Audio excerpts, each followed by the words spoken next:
தமிழ்நாடு இந்தியாவுக்குள் ஒரு மாநிலமாக இருக்கிறதா இல்லையா என்கிற கேள்வி எழுகிறது. கல்வியிலே, சுகாதாரத்திலே, தொழில் வளர்ச்சியிலே இன்றைக்கு இந்தியாவிலேயே முதல் மாநிலம் என்கிற தகுதியை பெற்றிருக்கிற ஒரு மாநிலம் தமிழ்நாடு. அந்த மாநிலத்தை மேலும் ஊக்கப்படுத்த வேண்டிய அரசு, அந்த மாநிலத்திற்கு மேலும் நிதியை ஒதுக்கீடு செய்து புதிய திட்டங்களை வழங்க வேண்டிய அரசு அதற்கு மாறாக தமிழ்நாட்டை வஞ்சிக்கும் உள்நோக்கத்தோடு செயல்படுவது கவலையளிக்கிறது. அவை தலைவருக்கு வணக்கம்.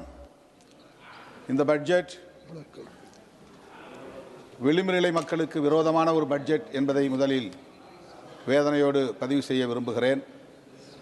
விவசாயிகளை, தொழிலாளர்களை வஞ்சிக்கிற பட்ஜெட்டாக இது உள்ளது.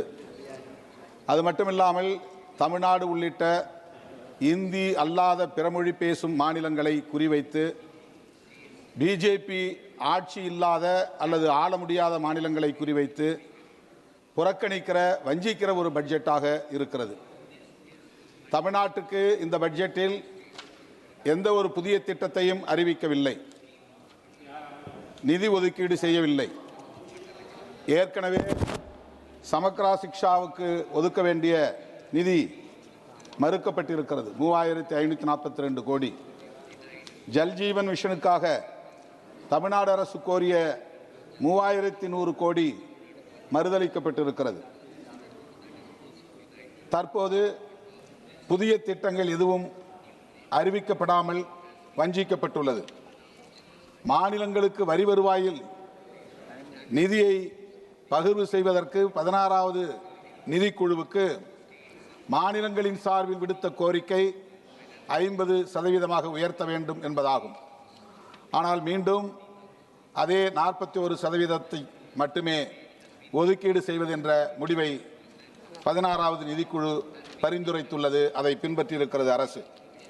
அதன்படி பார்த்தால் தமிழ்நாட்டுக்கு 4% மட்டுமே. அதிலும் தற்போது 1200 கோடி ரூபாயை குறைத்திருக்கிறது இந்த பட்ஜெட்டில் என்பதை வேதனையோடு நான் பதிவு செய்கிறேன். கோவை பெருநகரத்திலும் மதுரை பெருநகரத்திலும் மெட்ரோ ரயில் திட்டம் தேவை என்கிற கோரிக்கை ஏற்கப்பட்டு இப்போது அது நிராகரிக்கப்பட்டிருப்பது வேதனை அளிக்கிறது.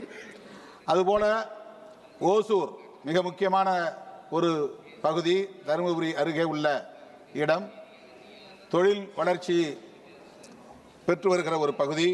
அங்கே விமான நிலையம் மிக முக்கியமான ஒரு தேவை என்கிற கோரிக்கை முன்வைக்கப்பட்டது, அதுவும் நிராகரிக்கப்பட்டிருக்கிறது. தமிழ்நாடு வளர்ச்சியடைந்து விடக்கூடாது என்கிற உள்நோக்கத்தோடு இவ்வாறு செய்யப்படுகிறதா என்ற கேள்வி எழுகிறது. அல்லது தமிழ்நாடு இந்தியாவுக்குள் ஒரு மாநிலமாக இருக்கிறதா இல்லையா என்கிற கேள்வி எழுகிறது. 100 நாள் வேலை திட்டத்தை பெயர் மாற்றி அறிவித்திருக்கிறீர்கள். 125 நாள் வேலையாக உயர்த்தி இருக்கிறோம் என்று அறிவித்திருக்கிறீர்கள். ஆனால் வளர்ச்சியடைந்த தமிழ்நாடு போன்ற மாநிலங்கள் அந்த 100 நாள் வேலை திட்டத்தை நடைமுறைப்படுத்த முடியாத அளவுக்கு அதற்கான விதிமுறைகளை, வரையறைகளை திருத்தம் செய்திருக்கிறீர்கள். தமிழ்நாடு வளர்ச்சியடைந்த மாநிலம், ஆகவே அங்கு 100 நாள் வேலை திட்டத்தை நடைமுறைப்படுத்த தேவையில்லை என்கிற அடிப்படையில் இந்த வரையறைகள் திருத்தப்பட்டிருக்கின்றன. கல்வியிலே, சுகாதாரத்திலே, தொழில் வளர்ச்சியிலே இன்றைக்கு இந்தியாவிலேயே முதல் மாநிலம் என்கிற தகுதியை பெற்றிருக்கிற ஒரு மாநிலம் தமிழ்நாடு. அந்த மாநிலத்தை மேலும் ஊக்கப்படுத்த வேண்டிய அரசு, அந்த மாநிலத்திற்கு மேலும் நிதியை ஒதுக்கீடு செய்து புதிய திட்டங்களை வழங்க வேண்டிய அரசு அதற்கு மாறாக தமிழ்நாட்டை வஞ்சிக்கும் உள்நோக்கத்தோடு செயல்படுவது கவலையளிக்கிறது. பீகாருக்கு தேர்தல் நடந்தபோது புதிய புதிய திட்டங்கள் பீகாருக்கு அறிவிக்கப்பட்டது. ஆயிரக்கணக்கான கோடி நிதி ஒதுக்கீடு செய்யப்பட்டது.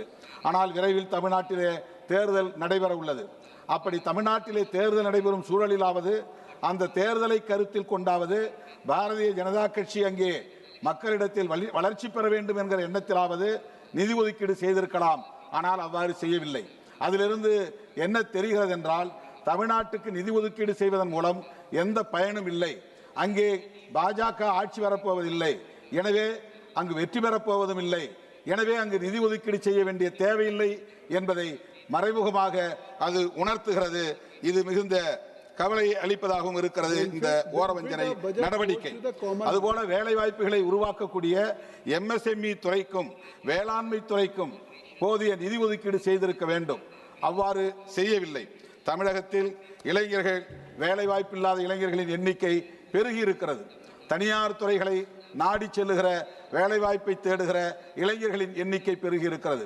அவர்களுக்கான வேலைவாய்ப்பை தருவதற்கு எந்த ஏற்பாடும் இந்த பட்ஜெட்டிலே இல்லை என்பது வேதனை அளிக்கிறது. ஒட்டுமொத்தத்தில் தமிழ்நாட்டை இந்த பட்ஜெட் வஞ்சித்திருக்கிறது. இது போன்ற ஓரவஞ்சனை போக்குகள் ஒட்டுமொத்த இந்தியாவின் வளர்ச்சிக்கு எதிராக அமையும். இந்தியாவில் அனைத்து மாநிலங்களும் ஒருங்கிணைந்த வளர்ச்சியை பெற வேண்டும் என்கிற உயரிய நோக்கத்தோடு பட்ஜெட் தயாரிக்கப்பட்டிருக்க வேண்டும். தமிழ்நாட்டை வஞ்சித்த இந்த பட்ஜெட்டை விடுதலை சிறுத்தைகள் கட்சியின் சார்பில் எதிர்ப்பு தெரிவித்து வாய்ப்புக்கு நன்றி கூறி அமர்கிறேன். நன்றி, வணக்கம்.